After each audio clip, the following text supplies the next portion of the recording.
Kotuna Manipur lengakta tongan badabi sing taksiladuna hauzik National Highway number 2 Imphal Dimapur lambi paringda economic blockade sathakibana maram oiraga hauzik Dimapur dagi tongan bu polam sing puduna Imphal tamna lakpa mal puba gari chamaga yankai hena Senapati district ki manung sanba lairogi area da panduna lairi haire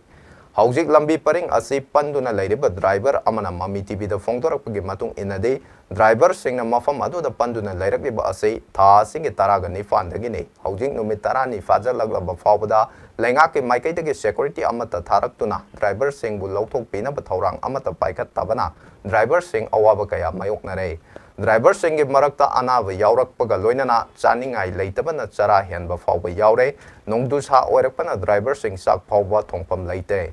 Gari sing da hap liba mal singi manung da alu tilong na sing ba polam kaya yaubuna pochai sing su pum sin ba yaurak le maram aduna atuba matam gi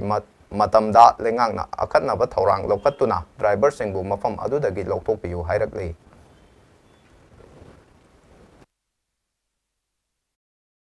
Hajik lairau da ikoi si gari si pandana ngasi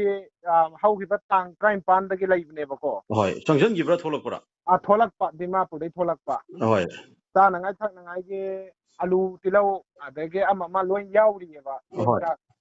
Ado hajik si thok pa si ya ma ya roi da ba ya la hajik ha ba gi wa si laitabra. Ikoi so driver ne na awa ba mayam si sum puraga lairatabra na haibetang ningsing ba itare. Hau isi chaurana lairau da pallaga laibi si gari kya mu oine. Gari se hojik chaurana pallaga laibase aigi mangda gari humpumu ki changda lai aduga aigi tungda so adugi changde lairangmani adu anoba su Dimapur degi haiga laena marup mapang phone taungrapa chaurana gari chamna khaimu di palleba chamna khaimu ki chang palla laireba okay mamangdi haiba gari sing se ko escort toga thomneba adubu escort tholok ti se tang tra gani pal dagi lairakneba adu maina aikoi tang train pal ha sidagi koi si lairauda lairakpase koi se cha nangai thak nangai si yongjalaktabagi maram oiraga aikoi se phone number se sum thijirakpaneba hoi ado hajige oja akhoi kari I pau lokhatningino haide Manipur da cha nangai thak nangai pujalakpasida aikoi na haide ikoi gi mateng chu panghaningba adagi Manipur gi mateng chu ikoi na pangningba haitare da adu driver singna thengnaiba awab se ke bibino driver sing awaba si lambi chappa thokpa yadaba sigi awaba to hoi adai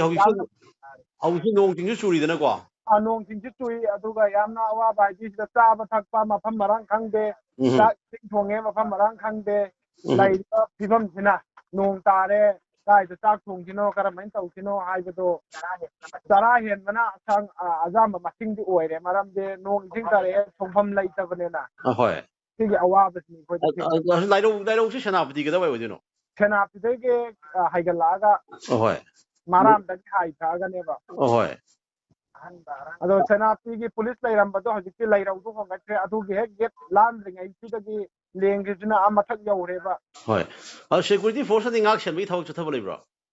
security force police tang lai aduga to padi laite ado pam da thok leiti ko laite adugi ado hauji driver sing na mayam da sarkar da haining isi kai haining rom da tambiyo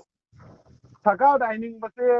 ikoi chat pe ya nangai ge si sinbi usi ni hoi haining okay hauji se kotuna akoi highway sida ban to economic blockade to gi leiri ba ko ado bu lei ba marak sida akoi security force su dum ngak selaga dum puthok padi mang di puthok pane ba ado bu jiri lambi di dum puthori gari se hauji se ari ba Dimapur dagi puthok padi tang train ban dagi lepe ba ko ado bu athu matam da puthonu pam ba dune ba athoba da puthokpa pamba dune khoina nungai jerise ngarang ayupung ani